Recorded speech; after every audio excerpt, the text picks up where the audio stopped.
Chapter 7 A Whale of Unknown Species. Although I was startled by this unexpected descent, I at least have a very clear recollection of my sensations during it.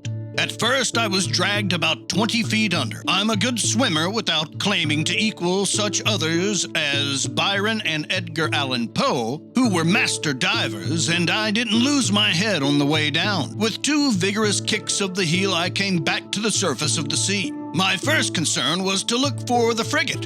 Had the crew seen me go overboard? Was the Abraham Lincoln tacking about? Would Commander Farragut put a longboat to sea? Could I hope to be rescued? The gloom was profound. I glimpsed a black mass disappearing eastward where its running lights were fading out in the distance. It was the frigate. I felt I was done for. Help! Help! I shouted, swimming desperately towards the Abraham Lincoln. My clothes were weighing me down. The water glued them to my body. They were paralyzing my movements. I was sinking. I was suffocating. Help! This was the last shout I gave. My mouth was filling with water. I struggled against being dragged into the depths. Suddenly, my clothes were seized by energetic hands. I felt myself pulled abruptly back to the surface of the sea, and yes, I heard these words pronounced in my ear. If Master would oblige me by leaning on my shoulder, Master will swim with much greater ease. With one hand, I seized the arm of my loyal Conseil. You! I said you! Myself, Conseil replied, and at Master's command. That collision threw you overboard along with me? Not at all. But being in Master's employ, I followed Master. The fine lad thought this only natural. What about the frigate? I asked. The frigate? Conseil replied, rolling over on his back. I think Master had best not depend on it to any great extent. What are you saying? I'm saying that just as I jumped overboard, I heard the men at the helm shout, our propeller and rudder are smashed. Smashed? Yes, smashed by the monster's tusk. I believe it's the sole injury the Abraham Lincoln has sustained. But most inconveniently for us, the ship can no longer steer. Then we're done for. Perhaps, Conseil replied serenely.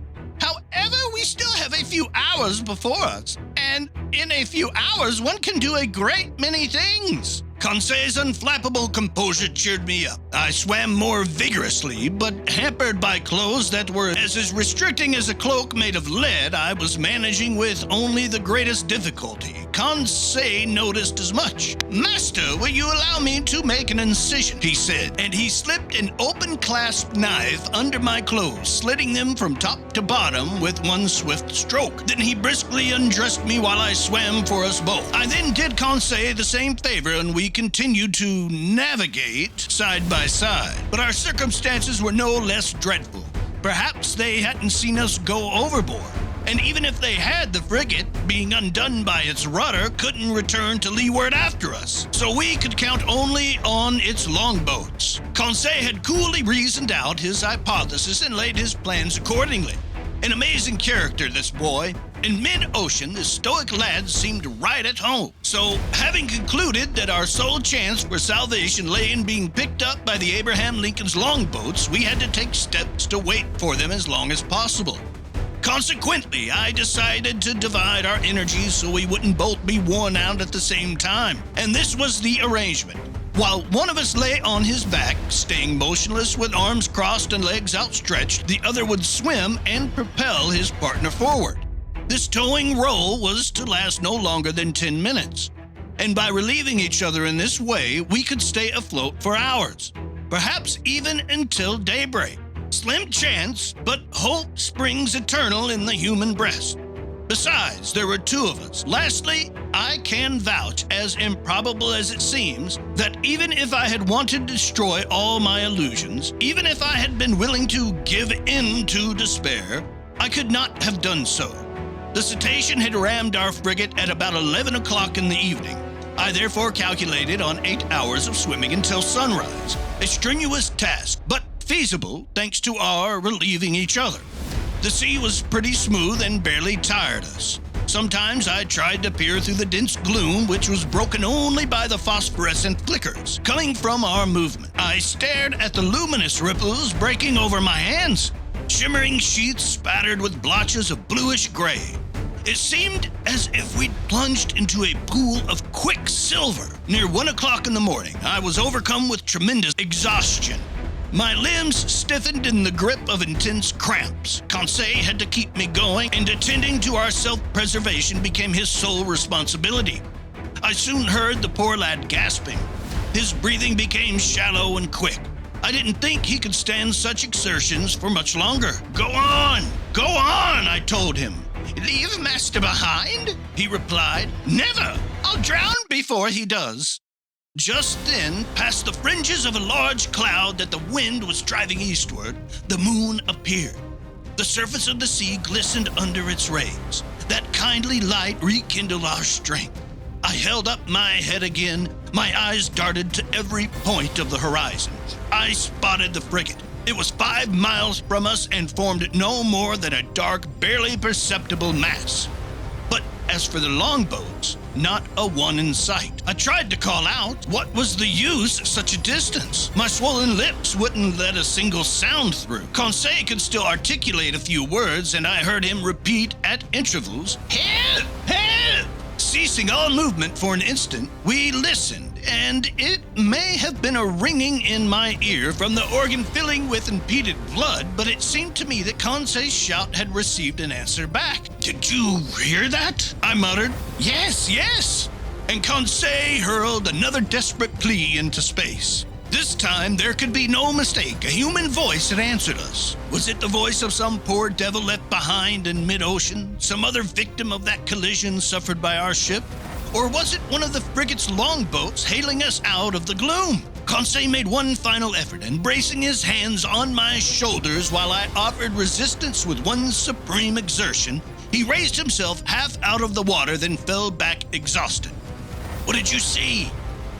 "I saw," he muttered. "I saw, but we mustn't talk, save our strength." What had he seen? Then, Lord knows why, the thought of the monster came into my head for the first time. But even so, that voice. Gone are the days when Jonas took refuge in the bellies of whales. Nevertheless, Conseil kept towing me. Sometimes he looked up, stared straight ahead, and shouted a request for directions, which was answered by a voice that was getting closer and closer. I could barely hear it. I was at the end of my strength. My fingers gave out. My hands were no help to me. My mouth opened convulsively, filling with brine. Its coldness ran through me. I raised my head one last time, and then I collapsed. Just then, something hard banged against me. I clung to it. Then I felt myself being pulled upward back to the surface of the water. My chest caved in, and I fainted.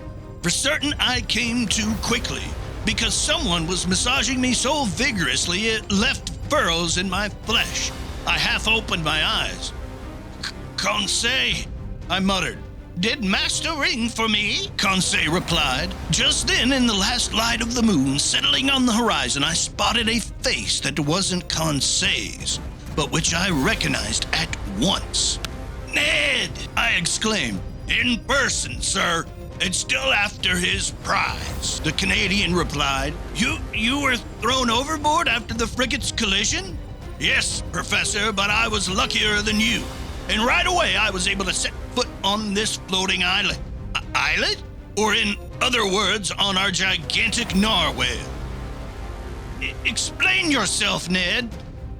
"It's just that I soon realized why my harpoon had blunted and couldn't puncture its hide." "Why, Ned, why?" "Because, Professor, this beast is made of boilerplate steel." At this point in my story, I need to get a grip on myself, reconstruct exactly what I experienced, and make doubly sure of everything I write. The Canadian's last words caused a sudden upheaval in my brain. I swiftly hoisted myself to the summit of this half-submerged creature or object that was serving as our refuge. I tested it with my foot. Obviously, it was some hard and penetrable substance, not the soft matter that makes up the bodies of our big marine mammals. But this hard substance could have been a bony carapace, like those that covered some prehistoric animals, and I might have left it at that and classified this monster among such amphibious reptiles as turtles or alligators. Well, no, the blackish back supporting me was smooth and polished with no overlapping scales.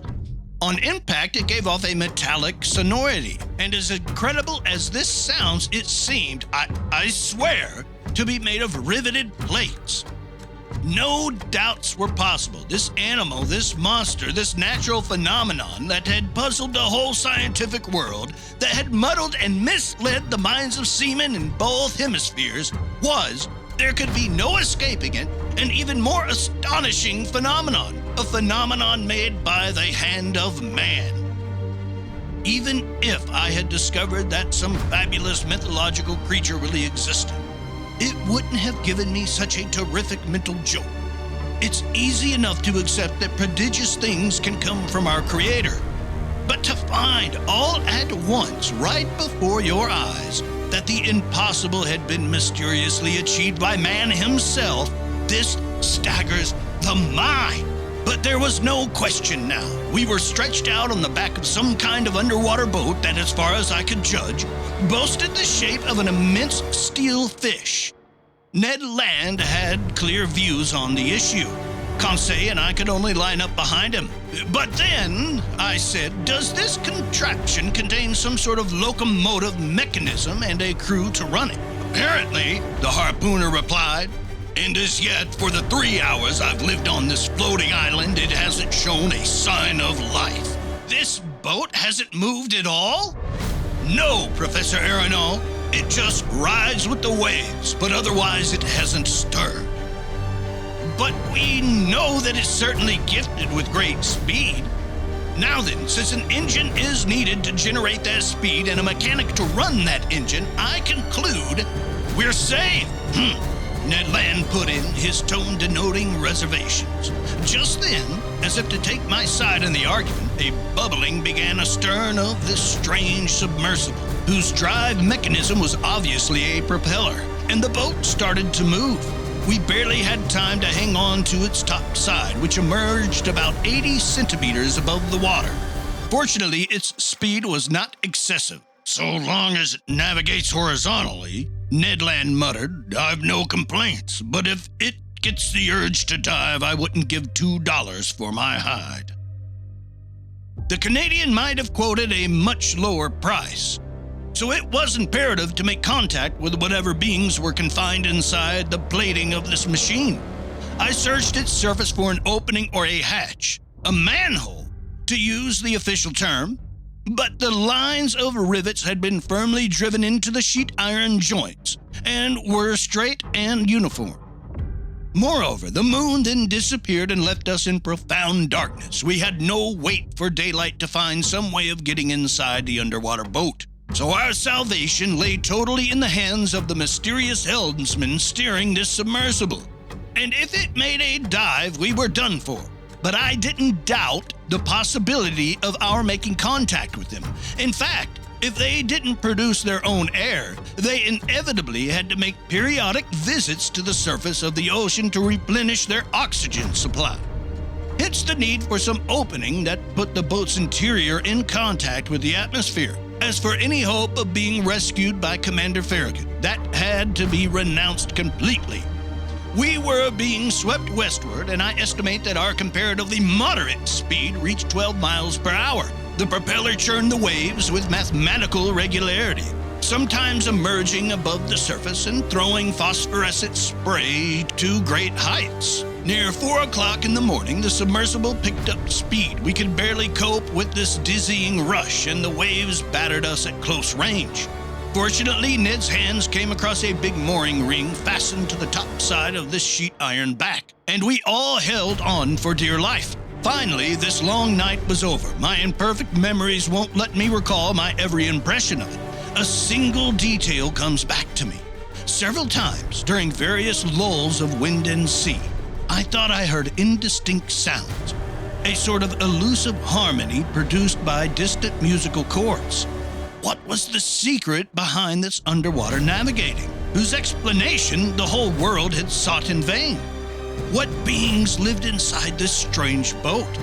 What mechanical force allowed it to move about with such prodigious speed? Daylight appeared. The morning mists surrounded us, but they soon broke up. I was about to proceed with a careful examination of the hull, whose top side formed a sort of horizontal platform, when I felt it sinking little by little. "Oh, damnation!" Ned Land shouted, stamping his foot on the resonant sheet iron. "Open up there, you antisocial navigators!"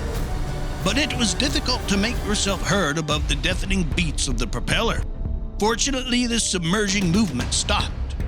From inside the boat, there suddenly came noises of iron fastenings pushed roughly aside.